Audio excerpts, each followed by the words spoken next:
yang terkasih dalam Tuhan, kita semua yang berkumpul di gereja dan masih ada beberapa umat kita yang setiap hari Minggu misa kedua mengikuti misa live streaming, lansia dan juga mereka yang sakit di rumah sakit. Hari ini kita merayakan Hari Raya Santa Perawan Maria diangkat ke surga, dan secara bersama nanti kita akan rayakan di bumi Raja Wali. Ya. Perayaan Santa Perawan Maria diangkat ke surga adalah dogma atau ajaran gereja, ajaran resmi gereja.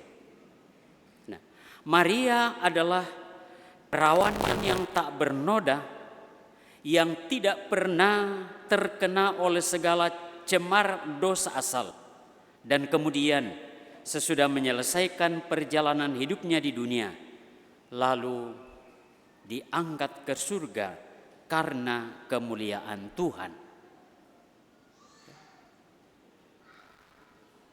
Dalam bacaan Injil kita mendengar dua sosok perempuan yang bertemu, dan akan kita lihat nanti apa yang mereka perbincangkan. Ya. Suatu pagi saya biasanya pagi sering jalan sedikit melihat situasi kompleks ini, dan sangat sering kadang-kadang ada umat, entah ibu-ibu, entah di Gua Maria sini atau di Patung Pieta di sana. Suatu pagi saya jalan dan kemudian mampir di Patung Pieta, dan ada dua orang ibu yang sangat asik berdiskusi, sharing berdua. Saya mau mendekat ragu-ragu, jangan sampai memutuskan sharing mereka. Tetapi kemudian salah seorang ibu mengatakan, "Tidak apa-apa pastor, mari, malah kami senang karena pastor datang." Ternyata mereka asik sharing tentang kehidupan mereka dan doa-doa mereka bersama dengan Bunda Maria. Lalu kemudian sharing itu kami lanjutkan bertiga. Sharing tentang seorang Bunda Maria yang kita percaya adalah Bunda Gereja, yang senantiasa kita jadikan sebagai perantara doa-doa kita. Ya. Mengapa menjadi perantara? Justru karena dia adalah seorang manusia yang paling dekat dengan Yesus, dengan Tuhan. Maka layak bahwa dia menjadi perantara di dalam doa-doa kita. Ya. Pernah mendengar seorang yang kemudian selesai hidupnya di dunia ini, dia merasa aman-aman saja. Setelah sampai di pintu surga, dia mau melangkah masuk, Petrus tahan. Tunggu dulu. Ternyata Petrus dia izinkan masuk. Masih ada yang belum beres di dunia. Lalu daripada menunggu lama, dia coba berjalan-jalan di sekitar surga itu, pintu-pintu itu. Setelah dia berjalan keliling, ada jendela terbuka. Dia lihat masuk, ada seorang ibu sementara masak di dalam. Lalu dia ketuk jendela. Lalu ibu itu menoleh, "Ada apa?" Dia bilang, "Sebenarnya saya mau masuk surga tetapi ditahan oleh Petrus di sana." Lalu Maria langsung buka pintu dapur, "Masuk lewat sini." Masuklah dia ke surga. Ya, mau mengatakan bagaimana seorang ibu yang punya hati kepada anaknya supaya anaknya ini bisa masuk. Ya, tadi masuk surga. Itu diskusi dan sharing yang dialami oleh dua orang ibu tadi. Suatu saat lagi hal yang sama, saya jalan-jalan pagi, ada juga ibu-ibu berdiskusi di sana, dua orang. Ini lebih seru. Dalam hati saya pikir pasti Bunda Maria lebih seru didiskusikan. Setelah saya mendekat, lalu mereka malu-malu. Saya pikir saya mau diajak juga berdiskusi. Ternyata tidak seperti dua ibu tadi. Tetapi saya paksakan masuk, mendekat. Lalu saya tanya, apa yang asik sekali didiskusikan. Ternyata mereka berdiskusi tentang rekening mereka yang diblokir.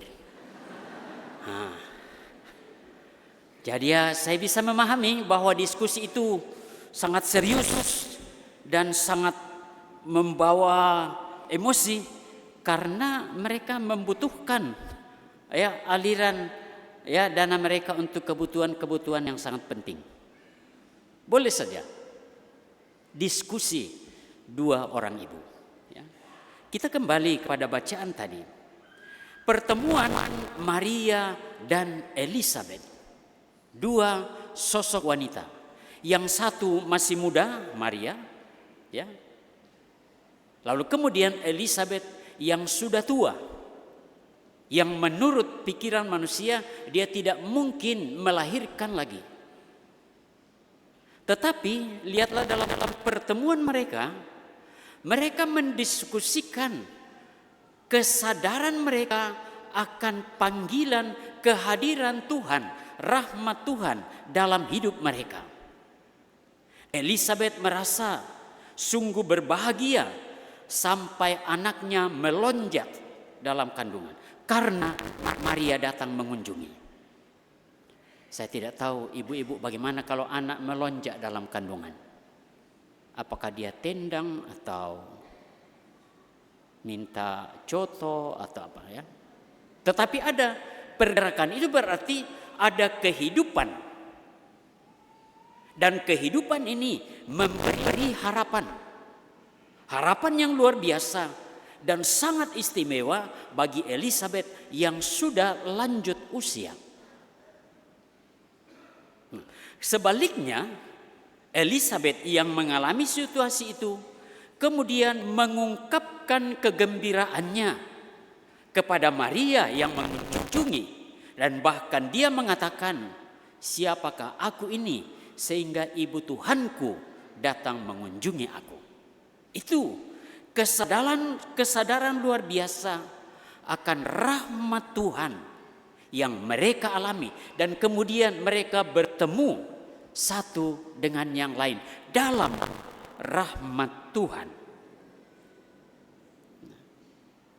Bapak, Ibu dan Saudara terkasih, Bunda Maria adalah seorang wanita yang sungguh mempunyai komitmen iman yang luar biasa. Dia menerima kabar dari malaikat Gabriel.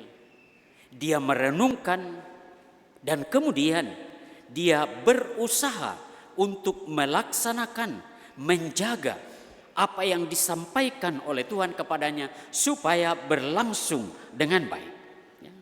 Dan sikap iman serta komitmen Bunda Maria ini dilaksanakan dengan setia. Sekali lagi, dilaksanakan dengan setia. Memang hidup beriman adalah hidup yang dilaksanakan dengan setia. Kalau kita tidak setia, ya tentu saja kita tidak beriman.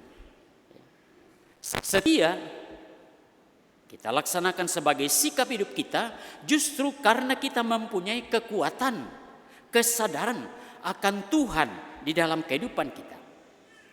Dan apa yang terjadi dalam kehidupan ini, seperti Elizabeth mengalami peristiwa tadi, dan juga Maria yang mengalami proses itu sampai mengunjungi Elizabeth, adalah pengalaman yang sungguh disadari bahwa Allah memanggil mereka, Allah mengutus mereka. Hal yang mungkin tidak terjadi bagi mereka, tetapi karena kesetiaan, kepercayaan lalu memang terjadi.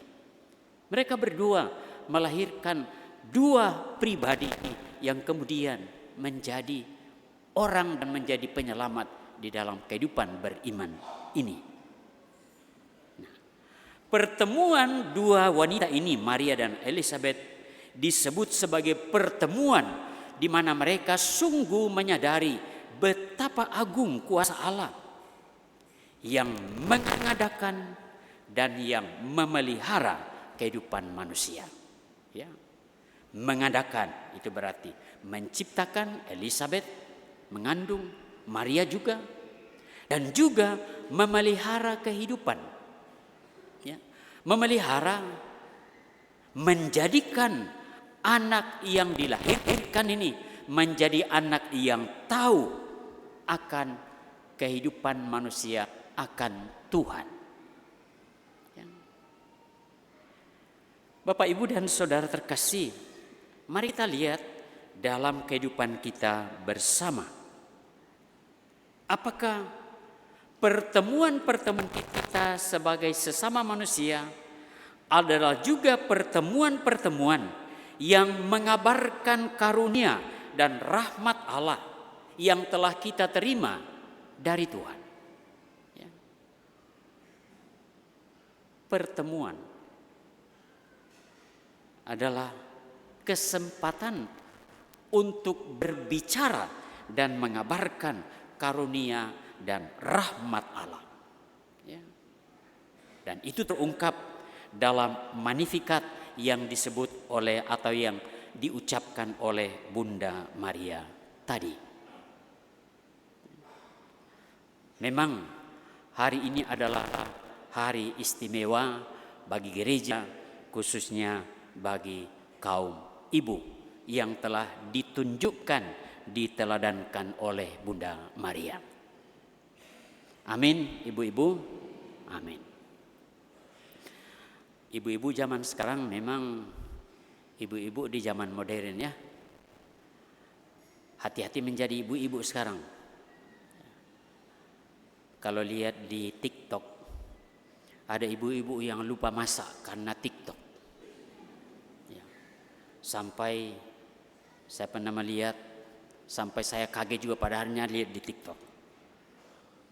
Sang ibu ini asik sekali di sofa duduk melihat TikTok. Ternyata suaminya mau makan, tidak ada makan. Dia ambillah itu kuali dan datang bawa di dekat ibu-ibu dan dia lepaskan di situ, bunyi prak. Baru kaget ibunya, ternyata belum masak. Untung suaminya cukup sabar untuk menunggu beberapa menit lagi baru masak. Dan sebaliknya, pasti suami juga kadang mengalami hal yang sama. Apa yang mau dikatakan? Mari kembali kita masukkan dalam bingkai kesetiaan kita hidup beriman kita ini, supaya hidup kita menjadi hidup berahmat. Dan kemudian seperti Bunda Maria, mari kita terus membangun komitmen beriman kita seperti Maria. Maria disebut sebagai model hidup beriman kita. Setia kepada Tuhan, dan kemudian dengan penuh kasih setia memelihara kehidupan ini, kehidupan manusia. Ya. Maka Bapak, Ibu, dan saudara terkasih, semoga perayaan kita hari ini menjadikan kita semakin mempunyai komitmen iman yang kuat untuk menghadapi kehidupan kita dengan berbagai kemajuan dunia ini. Dan moga-moga dengan komitmen ini juga kita semakin setia untuk terus berjumpa dengan Tuhan. Dan perjumpaan dengan Tuhan ini tidak pernah melepas atau terlepas dari perjumpaan dengan sesama manusia di dalam kehidupan kita. Nah, perjumpaan dengan sesama manusia, dan di dalamnya perjumpaan itu kita mengalami rahmat dan kasih Tuhan, adalah perjumpaan yang sungguh-sungguh dikehendaki oleh Tuhan. Mengapa saya tekankan ini? Banyak perjumpaan atau ya khususnya dalam bangsa ini, banyak perjumpaan manusia yang sebenarnya mengabaikan kasih dan rahmat Tuhan. Dan perjumpaan yang seperti itu bukan mendatangkan kegembiraan apalagi keselamatan, tetapi mendatangkan kegalauan, bahkan merusak segi-segi kehidupan kemanusiaan yang mendalam dan membuat luka banyak orang lain. Ya. Oleh karena itu Bapak, Ibu, dan saudara terkasih, kita bersyukur gereja, khususnya gereja Katolik, terus mengajak kita untuk menjadi sesama yang baik. Menjadi sesama yang baik tidak mungkin terjadi kalau relasi kita dengan Tuhan setengah-setengah, bahkan tidak baik. Kalau relasi kita dengan Tuhan baik, maka perjumpaan kita dengan sesama akan menjadi perjumpaan yang berrahmat, mendatangkan kebahagiaan. Semoga demikian. Amin.